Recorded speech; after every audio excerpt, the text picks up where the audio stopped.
नमस्कार बालमित्रांनो, कसे आहात? मला माहिती आहे तुम्ही सगळेजण मजेत आहात आणि अभ्याससुद्धा करत आहात. मागच्या व्हिडिओमध्ये आपण मांजराच्या दहीहंडी या गोष्टीचे वाचन केले. पण एक गंमतच झाली. तुम्हाला ही गोष्ट सांगायचीच राहून गेली. आज मी तुम्हाला ही गोष्ट सांगणार आहे. पण कशी सांगणार आहे? तर तुम्हाला चित्र दाखवून सांगणार आहे. चित्र बघायला, गोष्ट ऐकायला आवडते ना तुम्हाला? चला तर मग गोष्टींच्या राज्यात. एक होती आजीबाई आणि तिची एक नात होती.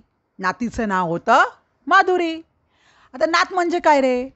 तुमच्या सगळ्यांच्या घरात आजी आजोबा असतात की नाही? हां, नात म्हणजे मुलाची किंवा मुलीची मुलगी. तसेच तुम्ही कोणाचे तरी म्हणजेच आजी आजोबांचे नात किंवा नातू आहात. तर या आजीबाईची आणि माधुरीची खूप गट्टी होती आणि यांना मांजरं खूप आवडायची. यांना एवढी मांजरं आवडायची की त्यांनी घरामध्ये 4 मांजरं पाळलेली होती. आणि एकाचे नाव होते बोकोबा, दुसरा सोकोबा, तिसरा काळोबा आणि चौथा साळोबा. एकदा काय झालं माहिती आहे का तुम्हाला? आजीबाई बाजारात गेल्या आणि ही 4 मांजरं घरात होती. आजीबाईंनी घरातच उंचावर शिंकाळ्यात लोणी ठेवलं होतं आणि हे मांजरांनी पाहिलं होतं.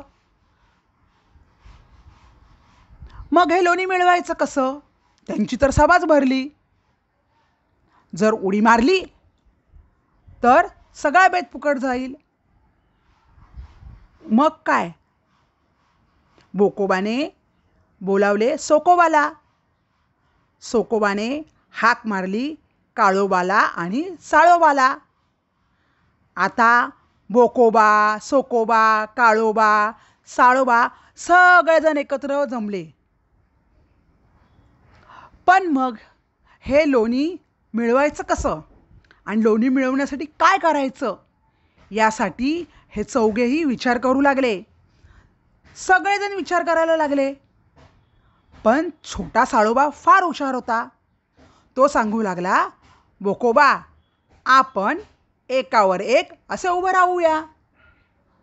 झालं. त्यांचा बेत ठरला आणि बोकोबावर सोकोबा, सोकोबावर काळोबा, काळोबावर साळोबा अशी छान दहीहंडी बघा तयार झाली. पण घरामध्ये कोण होतं? बरोबर माधुरी होती. ती झोपली होती. पण अचानक तिला जाग आली. तो काय गंमत झाली? तिने समोर बघितलं. समोर तर मांजराची दहीहंडी. तिला खूप मजा वाटली. ती इकडे तिकडे पाहू लागली. इतक्यात तिला दारामध्ये आजी दिसली. माधुरी एकदम आनंदाने ओरडली, आजी आजी लवकर ये, मांजरांची दहीहंडी बघ ना. हे ऐकल्याबरोबर मांजरे एकदम घाबरली आणि घाबरलेली मांजरे लोणी टाकून धूम पळाली.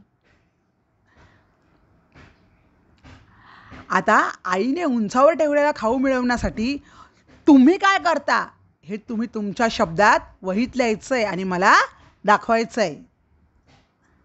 धन्यवाद.